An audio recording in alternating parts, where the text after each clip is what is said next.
উড়োজাহাজটির ডানা মেলে আকাশে ওড়ার ঠিক আগ মুহূর্তে হুট করেই যেন সব নিয়ম ওলটপালট হয়ে গেল।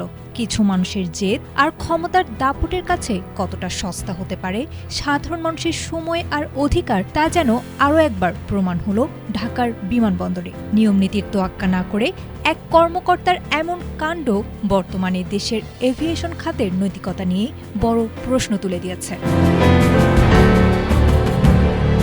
ঘটনাটি শুক্রবারের। ঢাকা থেকে চট্টগ্রামগামী এয়ার এস্ট্রা ফ্লাইট 2A415 তখন উড্ডয়নের জন্য পুরোপুরি প্রস্তুত। বিমানটি যখন ট্যাক্সিওয়েতে, ঠিক তখনই ঘটে সেই অবিশ্বাস্য কাণ্ড।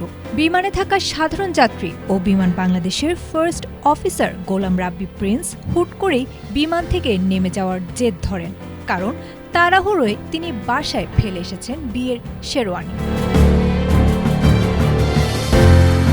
কেবিন ক্রুরা আন্তর্জাতিক বেসামরিক বিমান চলাচল সংস্থার কঠিন নিয়মের কথা মনে করিয়ে দিলেও দমে যাননি তিনি।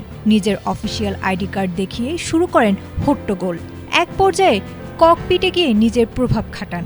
অভিযোগ রয়েছে, এয়ার এস্ট্রার পাইলট পূর্ব পরিচিত হওয়ায় সব নিরাপত্তা প্রোটোকলকে বুড়ো আঙুল দেখিয়ে বিমানটি আবার টার্মিনালে ফিরিয়ে আনা হয়। একজন মানুষের ব্যক্তিগত পোশাকের খোঁজে প্রায় 100 জন যাত্রীকে বিমানবন্দরে জিম্মি থাকতে হয় দীর্ঘ 3 ঘন্টা, যার মধ্যে ছিলেন শিশু ও বৃদ্ধরাও। এমনকি দীর্ঘ এই অপেক্ষায় যাত্রীদের ন্যূনতম খাবার বা পানীয় দেয়নি এয়ার এস্ট্রা।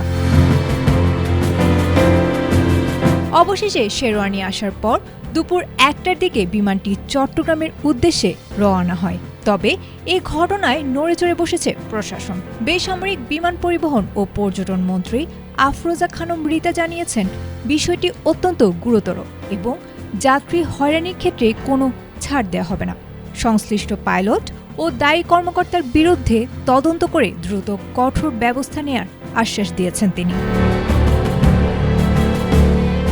আয়েশা আক্তার, এটিএন বাংলা।